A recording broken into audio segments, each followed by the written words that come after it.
Welcome to another fly episode of Easy Stars Variety Society. Today, I want to get into an episode of what I call polar technology, which is a study of poles. You know, you got the North and the South Pole. Pole is extreme opposites. And there's ways to look at poles to maximize the spirit flowing in between them by how you actually label the ends of the poles. You know what I mean? You want them to be as naturally extreme and give the most expansive possibilities for positivity as possible. So that's what polar technology is about. And today's polar technology discussion is going to be about haters. Haters. All right. And let me back up a little bit. I want to, this was kind of inspired by the environment that the elections are, you know, projecting forth. And I mean, I guess it's just like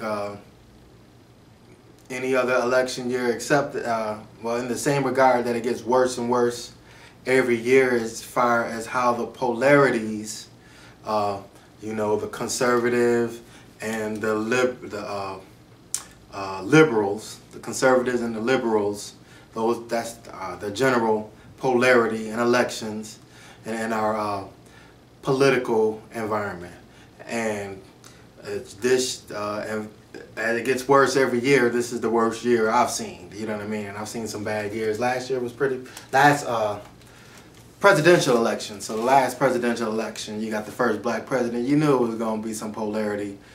But with this Obama and Mitt Romney pairing off, you want to put those on, you know, you got the Mitt Romney and Obama. Whoa, it's really highlighting racial tension. It's really highlighting class tension, rich versus poor. It's really highlighting, you got the Planned Parenthood and money's going to and from Planned Parenthood. You got women, or you know, the women not liking the Republicans. And I mean, everything is just, this particular climate is allowing a high intensity of polarity, which is in turn causing a higher than usual level of hatred between the poles in this political environment. And the people are suffering spiritually because I mean, come on, you know what hate does. I don't even got to break that down. You know what hate does. It's not providing an environment for creativity, growth, natural things to occur. Everybody breaks down into their individual little closet and fights for their little individual closet, and that neglects the whole of everything. So the harmony is disrupted totally. So I guess the first thing I want to do is I kind of made some definitions of what a hater is, right? And I kind of broke it up into three, you know what I mean? A general hater, and let me just go through it. The general hater is an individual or entity that fears the natural growth of another individual or entity. Just point blank, you know what I mean? That is the general, my general definition, especially how I want to apply it to this discussion. An individual or entity that fears, because fear is either love or fear, if we want to break it down to elementary compounds, you know what I mean? It's either love or fear. So an individual or entity that fears the natural, and I like to stress that too, growth of another individual or entity. Right, but then that goes up to another degree. I listed hater to the second degree, which is an individual or entity that actively seeks, actively is what I guess, you know, they making moves on it, actively seeks to hinder the natural growth of another individual or entity. So the general one is just, it's lingering in people's mind, and that is enough to actually indirectly, actively hinder another's natural growth. You know, whoever you hate on to hinder their growth, just because you hold it in your mind. You know, the perception, all your energy run through the perception and run out through the perception. So if you perceiving hatred in general, just holding it in your mind is bad enough, because the perception guides the energy that you hold and that you work with day by day, moment by moment. But when you actually take it to the point where you intend and you actually make moves and actions to hinder another entity or another individual's natural growth, that's hater to the second degree. And what I find, I added this, I call it the half a hater situation. And I think that's what more is affecting the people through the election climate. And let me read that off. It's an individual or entity that through lack of a full scope of awareness fears a perceived threat of another individual or entity. A perceived threat because, I mean, again, you got your, opinion. Everybody got their opinions, their perceptions, but some perceptions are closer to the truth than others, just the way it is. And a lack of a full scope of awareness allows for a lot of inaccurate perception, which allows for a lot of inaccurate hating going on. And I think that's, because politics is tricky, it's all about the half-truth, you know what I mean? So there goes your half a hater. So the first thing, well, not the first thing, moving on, I want to talk about the effects of these three different type of haters. Like the general hater, where an individual just holds in their mind where they fear the natural, an individual or entity that fears the natural growth of another individual, just hold it in your mind. That comes down, or comes from basically a lack of knowledge of self, a lack of confidence in self, a lack of being yourself. You know what I mean? As well as hater to the second degree. When you take it to the point where you know you hate and you hold it in your heart that you just hate certain individuals and entities, that comes from a lack of self. You know what I'm saying? Lack of knowledge of self, lack of self. We're just going to shorten it up. And the half a hater, again, is an individual. So let me keep things orderly. So you hold it in your mind, just a regular hater that's in your mind to hate, and then those that actively seek to hinder the natural growth of another, those, like I said, go towards lack of self. And the half a hater, those that hate due to a lack of a full scope of awareness, so they get a perceived threat. That comes from a lack of understanding or a lack of resources, especially in this environment, in the political climate, and in this capitalistic environment as well. I'll throw that in, and I'll touch on that a little later.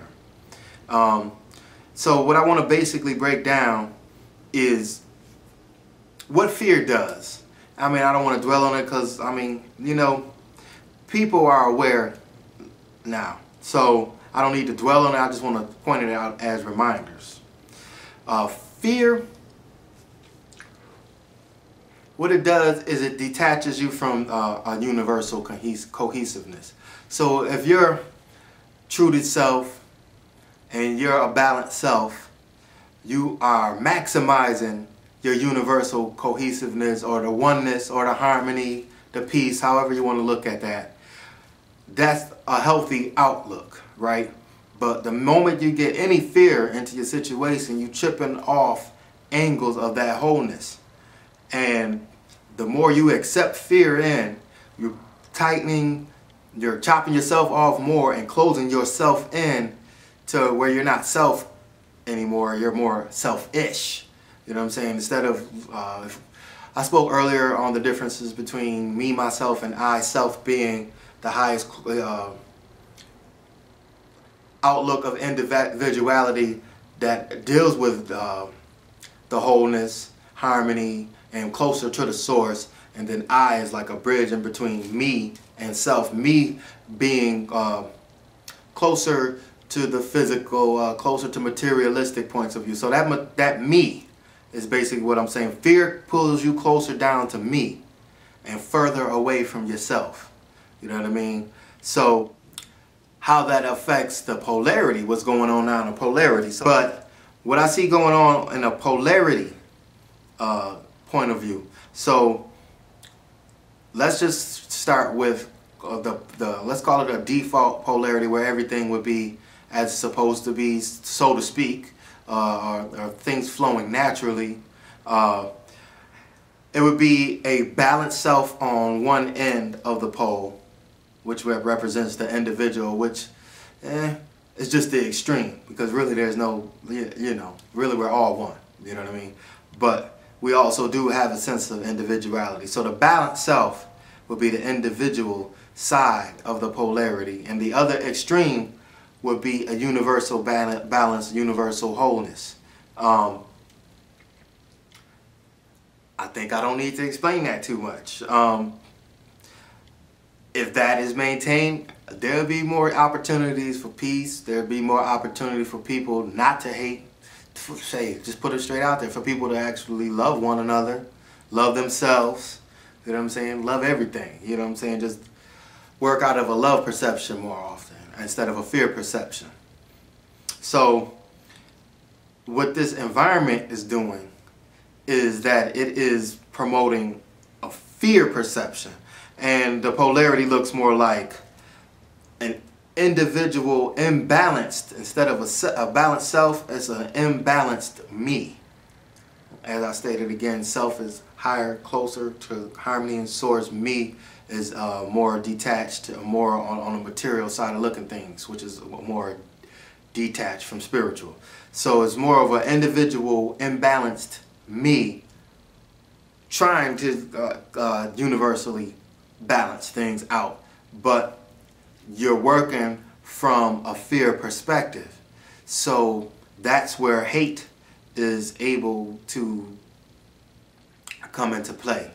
All those things. Fear breaks down to usually some form of greed or anger, and then if the fear gets fed, then and notice how I say this, you not put yourself in alone. I look at alone as all one. So it's like when you meditate, you're alone, but actually you connecting it to the oneness. So I won't say alone, I will say lonely. You know what I mean? You get lonely. Lonely, the lonely me. That's what fear breaks down to. Love will break up. Love goes from an individual status all the way up to oneness. You can perceive the oneness under a love perception. So the reason I guess keeping it moving, the reason I see this is allowed to happen, and especially in our environment here in the United States, and is, tying it back in with the election, I don't see how me being the materialistic and the fear all in one, let's put that in one room. Me, fear, materialistic. I don't see how you can break free from that cycle. I don't see how you can break away from that cycle under our current economy, economy of capitalism. Because to me, capitalism, it breaks down to, you capitalize on opportunities, right? So what I did was I broke down a definition of opportunity, which is a moment when an alignment of circumstances provide a potential outcome. I tried to make it objective as possible. A moment when an alignment of circumstances provide a potential outcome. Opportunity in itself is based on a moment, like a window of opportunity, as opposed to the wholeness is more based on an eternal situation.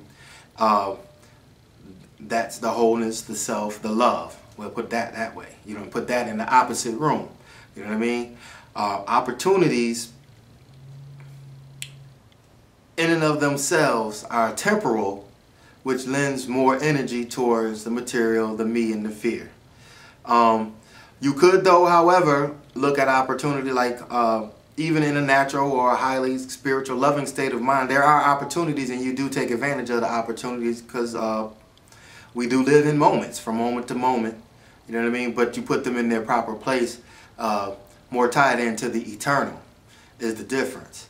So when I think of capitalism and a person who's a good capitalist, to me, they're a person that in various degrees are opportunists. I don't really, you know, when it comes to that wholeness and that one and that trusting, you know, the word trust comes up. Opportunists, they don't really get too much trust in my book, and people that I trust, opportunists don't really get much respect. Like, they don't get much. You can only trust them as much as the opportunity, you know, the moment of the opportunity. That's as far as you can trust them. Beyond that opportunity and what they can get out the opportunity, and a lot of times it's even that bad where it's only about what they could get out the opportunity for themselves. So like an opportunist, I did write a definition, and this is more, again, going into the fear room, the fear, the me, the material room. An opportunist is an individual or entity that seeks opportunity to benefit an imbalanced me, to benefit me. I mean, you might say, I'm a balanced me, whatever, a balanced me. You know what I mean? And a person that works out of nature, works out of the love, works out of the whole, will look at an opportunity. These people will discover they will discover, I kind of worded it that way, because in my experience, these people don't necessarily look for opportunities. They look to stay in the spirit of love. They put the spirit higher than the temporal, right? So, and from that perception, you will discover an opportunity and use it to benefit a balanced self and the whole. So you cover the full gambit of the balance. You cover the individual side or pole of it and the whole pole of it. You know what I'm saying? The entire pole of it. So I don't really want to dwell on too much negativity, even though the title of this is Haters.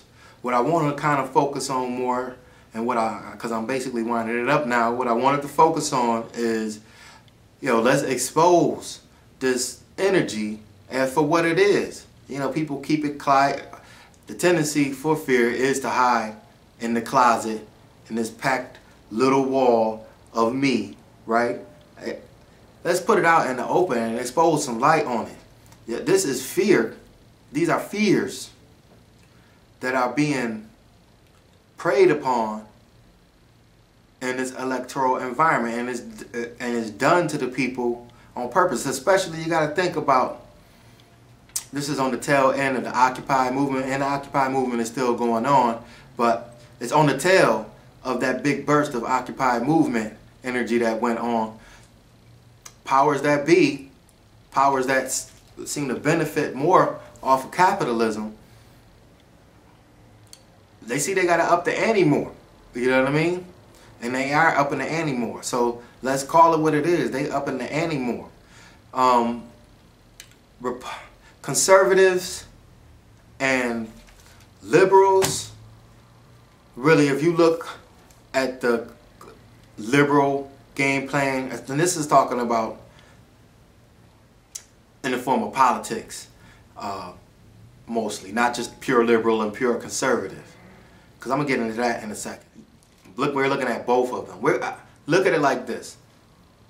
The love, the whole, the natural stands above. And then there is something that's fear, that's standing above and looking down. And it has conservative on one side and it has liberal on one side, right? And we can look at it like that. And we can look at, we could control conservative and control liberal perception in the public. You know what I'm saying? Even within ourselves. You know, I want to throw that out there too. But for the election, we're looking out at the public, right? So if you look at the administration, you have Clinton, right? I mean,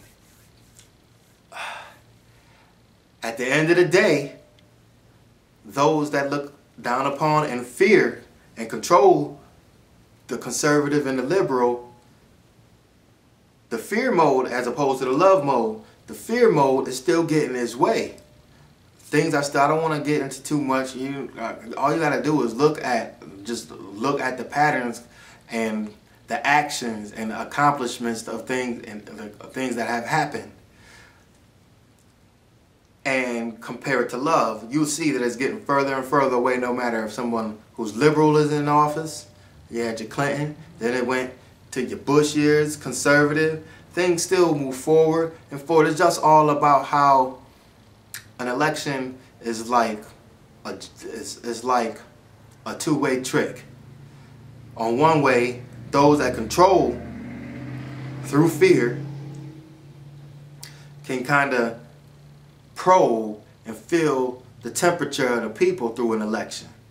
And looking at it from the people on up, it gives the people an opportunity to feel as though they have choice. Yeah, we got little petty choices, but like fundamental choices that will allow us to get closer to love, as opposed and get out of this fear state.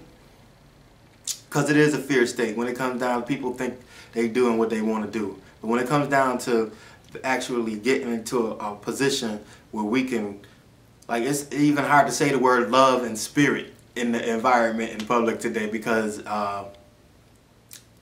that's the way it's built. That's the way it's being laid out for us to have to deal with. You know what I mean? So, all right. So the conservative and the liberals, they're all playing us.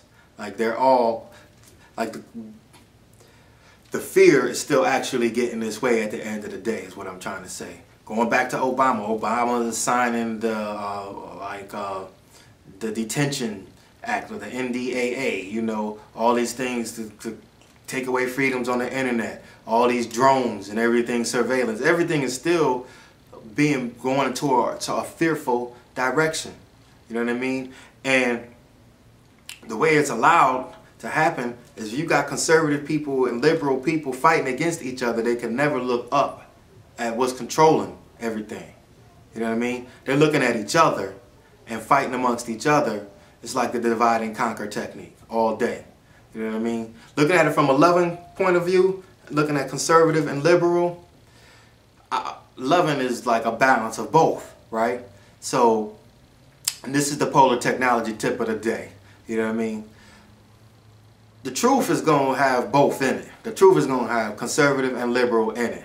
So, when conservative seeks to conserve or keep things that are not of the loving nature, it's going wrong. When liberal basically frees itself and it's like choice, you know what I'm saying? You have so many choices, and you're allowed to make choices that take yourself away from the nature, from the love, you're getting too liberal. You know what I mean? So actually, we need to step up above this conservative and this liberal, see that fear is running it, and seek to make love run it. And that starts from each individual. So I want to throw that out there today. That's the polar technology on haters. The way to cure that, more dealing on that, is throw it in the love and look down, and don't be divided. Because it's getting worse and it's getting bad. We want it to get better, and it can get better if we do the proper steps and we perceive and have a full scope of awareness. Holla at your boy. Peace.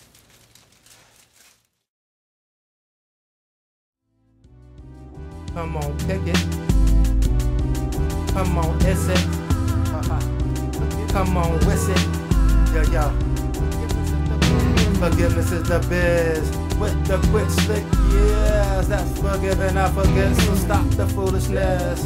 Our forgiveness isn't strength. Lift your burden, got to cleanse. Lift your burden, got to cleanse. Lift your burden, got to cleanse. Lift your burden, got to cleanse. Yo, forgiveness is the biz. Trying to find a way for the governor on rate. Is it me? Is it you? Is it we? Is it they? Gotta heat it for the blame, but blame it won't solve it. Need freedom with the name, melody up in the frame while I'm meaning what I'm saying. I'm saying got a spirit needing change, but what to rearrange? Put the freeze on the pain. Slow it down so we see from whence it came, the disease in the face. Won't look me eye to eye, is it shy or elusive? Its cry is a nuisance, I find it and loose it. Better place to be than effing with the ease. I could crush you underfoot, but you wouldn't learn to be. Set it free. That's a delicate league. Call the angel Azrael, send it back to center seed to erase those memories. They ain't my tendencies. Back to what it is. Forgiveness is the biz. Forgiveness is the biz. With the quick slick, yeah, that's forgiving. I forget, so stop the foolishness. How forgiveness is a strength. Lift your burden, got to cleanse. Yo, lift your burden, got to cleanse. Yo, lift your burden, got to cleanse. Lift your burden, got to cleanse. Yeah, forgiveness is the biz. Yeah, the snake charmer soaping them in like this. Let it get, what? Come on, what? Yo. Lift my burden, got me cleansed. No vengeance on my lens. Now I can see my personal. Ray your light again. I can see the petri dish that are being stuck within. Now I can be the chemist that are being element. Head down, experiment. Desperate experience. My hatred hypnotized to forgiveness, let me vent. I seen why we was friends, see the seeds of difference. I see who stayed above and who let the demon in. Flint shimmer running through. His shimmer number 2. Already seen his face, technically already knew. Chose to hold the faith, cause we need some trust to grow. But demons use the formula, ruin chemical. Oh, freezer on the pain, photo in the frame. That's the point I won't forget, point to sell it up the aim. Pen the picture, paint portrait of the easiness. When easy is a miss, forgiveness is the biz. Forgiveness is the biz. With the slick quick, yes, that's forgiving, I forget. So stop the foolishness. How forgiveness is a strength. Lift your burden, got to cleanse. Yeah.